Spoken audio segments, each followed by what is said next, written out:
En 1914 estalla la Primera Guerra Mundial y de esta manera se implementa el sistema de control más amplio de la historia. Tanto así que antes del fin de la guerra, todos los países con industria de Europa ya habían dispuesto controles de precios y salarios. El Reino Unido. El Reino Unido se ve envuelto en una gran demanda por parte del gobierno, intensificado por la escasez causada por el bloqueo naval de los submarinos alemanes.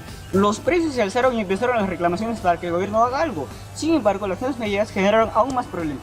The Spectator señaló el problema visto desde dos puntos: el político y el económico. Políticamente, el poder se concentra demasiado en el gobierno, dependiendo mucho de él para lograr objetivos que podrían ser conseguidos a través del mercado libre. Económicamente, en cuanto la demanda sube y la oferta cae, es necesario que los precios se mantengan altos, ya que de esta manera, al disminuir el consumo, se puede redirigir los bienes hacia un sector más importante. Se sugirió una política de liberación de precios que podría acabar con la escasez. Por otro lado, un control de precios solamente prolongaría dicho periodo. Posguerra, The Economist realizó un análisis de los controles de precios usados y se concluyó que el Estado intervino cuando quiso, olvidando a muchos sectores que no obtuvieron buenos resultados. Estados Unidos. En los Estados Unidos pasó algo similar a la experiencia del Reino Unido. Littman dijo que la política del gobierno no fue uniforme y que difícilmente se guiaron por medidas económicas. Curiosamente, ninguna ley autorizó la regulación de precios durante la guerra. La Junta de Industrias creó una comisión para fijar precios de bienes que no fuesen alimentos o combustibles. En 1921, posguerra, Baruch expresa que los fundamentos legales en los que se basaron las medidas económicas fueron variados y dudosos. El fracaso de los controles de precios durante la guerra fue tal que su implementación en tiempos de paz parecía descabellado e imposible. Checoslovaquia. Ahora hablemos de Checoslovaquia, una nueva democracia que surgió luego de la Primera Guerra Mundial. Este país intentó adoptar una política de precios durante los primeros años de paz. El resultado fue tal que no solo fracasó el intento de una disminución de precios, medida que estaba destinada al fracaso desde ya, sino peor aún, esta medida provocó el alza de los precios y por ende el alza de los costos de producción.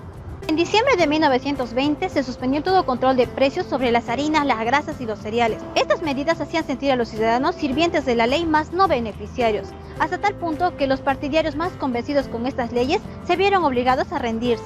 Rusia. Hablemos de Rusia. Se podría esperar que un control de precios en una democracia sea menos eficaz, pero en el caso de una dictadura esperamos que esta tenga un mayor éxito y Rusia en este caso era perfecta. Entre el gobierno imperial, la burocracia dictó una serie de medidas que llevaron a la economía decaída, donde el gobierno no podía ejecutar una política de precios uniforme porque violaba sus propias reglas. Cuando los bolcheviques tomaron el poder de los socialdemócratas, suspendieron toda libertad comercial e instauraron una política severa de precios fijos para todos los bienes de consumo.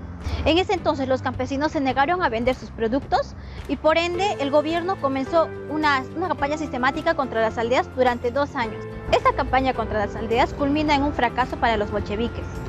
Un observador que visitó Moscú en el año 1919 comentó que en realidad el control de precios no existe. Lo que se da o se fija son decretos a los que nadie les presta atención. Por ende, se podría argumentar que no se le dio un juicio justo al análisis de una política de precios fijos. Las dos dictaduras rusas gobernaron un país débil y azotado por largos años de guerra, impedidos por problemas inherentes a una nación atrasada. Tener un ejemplo auténtico de las medidas que puede adoptar una dictadura en una nación moderna e industrializada, veamos el caso de Alemania. Alemania. Una vez estallada la Primera Guerra Mundial, las naciones europeas implementaron un sistema de control económico. En el caso específico de Alemania, Alemania implementó un sistema, uno de los mejores en la historia. Ludwig von Mises, un reconocido economista, se refirió acerca de él, que este sistema sería ineficiente respecto a la intervención del Estado. El Estado intervendría en el mercado y tanto en los precios. ¿Esto a qué se refería?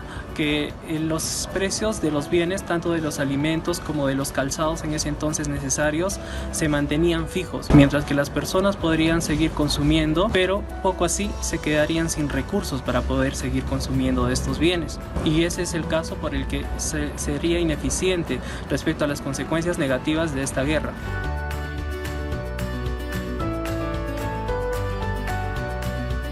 Nueva Zelanda. Nueva Zelanda tuvo un similar parecido al sistema planteado igual que Alemania, referido a que en las dos guerras, tanto en la Primera Guerra Mundial como en la Segunda Guerra Mundial, Nueva Zelanda trató de implantar el sistema económico por Alemania. Tuvo varios problemas, tanto en el azúcar, tanto en la avena, tanto en el trigo, el cual intentaron sobreponerse el Estado o trató de abarcar todo eso, existiendo mucha avaricia por los funcionarios, tratando de que el trigo y tanto la avena se quedaran en poder de ellos y poder comercializarlo por su propia cuenta. Japón.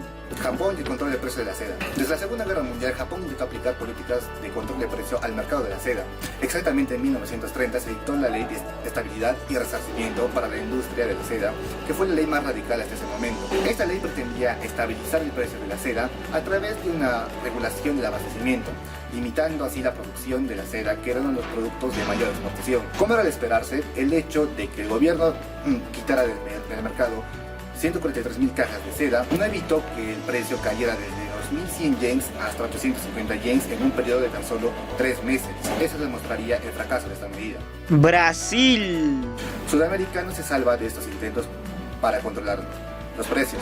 Brasil intentó fijar los precios del café entre los años 1924 hasta 1931 para estabilizar el precio del café. Se usaron muchos mecanismos, pero el resultado no fue el esperado. El precio alto del café brasileño alentaba a los países compradores a recurrir a otros proveedores y también fomentaba la siembra de café. De esta manera, al disminuir la demanda y aumentar la oferta, el gobierno tuvo que almacenar el café para mantener el nivel del precio. Sin embargo, los precios no se estabilizaban. Como consecuencia de esta acumulación, Brasil se vio forzado a negociar varios préstamos internacionales que a final de cuentas no fueron suficientes para solucionar el problema del almacenamiento del café, cuyos stocks continuaban creciendo. Esta medida fracasó rotundamente desde su implementación. Fue necesario destruir grandes cantidades de café y hasta precipitó el cambio de gobierno en el país.